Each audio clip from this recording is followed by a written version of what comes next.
Hi, my name is Bailey Miller, and I'm giving my presentation on Muslim prayer and fasting, and the fasting includes Ramadan. So first I'm going to talk to you guys about rakat, because rakat is the actions that are carried out in the Islamic prayer. And Islamic prayer is called Salah, and that's one of the five pillars of Islam. So here are the steps of the rakat. So the first is, after performing the ablution or cleaning of certain areas of the body, the worshipper stands quietly while reciting verses of the Quran.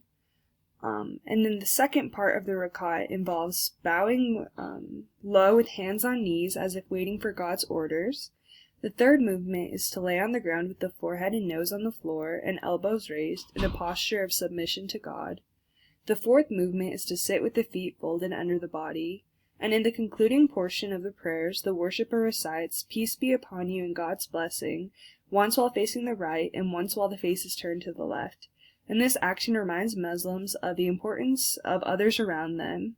And then down below, there's a cool video that I found about how a rakat is performed, but I just didn't have time to share it, so if you would like to watch it, I left the link there. Here's just a little diagram showing how to pray. So next I'm going to talk about the 5 daily prayers of Islam. So the first is the Fajr, which is the dawn prayer, and it is practiced by doing 2 rakat salah. And then next is the Duhr, which is the early afternoon prayer, and you do 4 rakat salah. And then there's the Asr, which is the late afternoon prayer, and 4 are done. And then there's the Maghrib, which is the sunset prayer, where 3 rakat salah are practiced. And then the final is the Isha, or the night prayer, and 4 rakat salah are practiced there. And you are also encouraged to pray many more times throughout the day, but these are just the 5 ones that are required for salah. Alright, and next I'm going to talk about prayer rugs. So they are used for cleanliness, to separate the worshippers from the ground in their prayer positions. And so Muslims must pray in a clean place, and they must treat their rugs very well since they're sacred to them. And when praying, the mosque at the top of the mat must be pointed to the Islamic Center for Prayer, Mecca. And all Muslims are required to know the Qibla, or direction towards Mecca, from their home or from where they are traveling. And then the rugs that I found for this picture were made in Pakistan, and I just thought that they were really beautiful and intricate. So next I'm going to talk about prayer beads.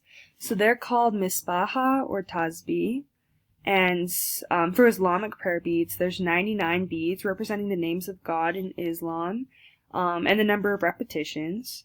And so they're used to keep count while saying the prayer, and the prayer goes like this.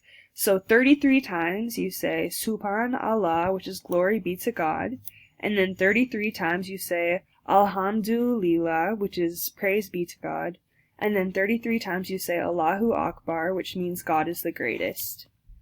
And so finally I'm going to talk about Ramadan. So Ramadan is the 9th month of the Islamic calendar, but their calendar is actually only 354 days long. So since that's 11 days shorter than the solar calendar, every day Ramadan comes 11 days sooner. So this year, the month-long fast of Ramadan began on May 6th. And so Ramadan is a month of intense spiritual rejuvenation, and it focuses on devotion, so Muslims spend extra time reading the Quran and performing special prayers.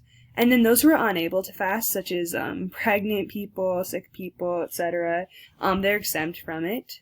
And so Muslims fast from pre-dawn to sunset, and that's a fast of between 11 to 16 hours for a period of 29 to 30 days.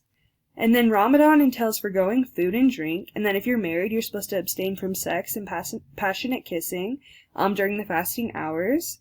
And then for Muslims, Ramadan is a time to train themselves physically and spiritually, and they can do this by avoiding any negative acts such as gossiping, backbiting, lying, or arguing.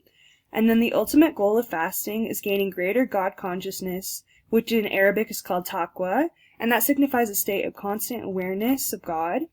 And a major goal is to read the Quran by the end of that month as well. And so at the end of Ramadan, Muslims celebrate one of their major holidays, which is called Eid al-Fitr, or the Festival of the Breaking of the Fast. And this year that'll happen on June 4th.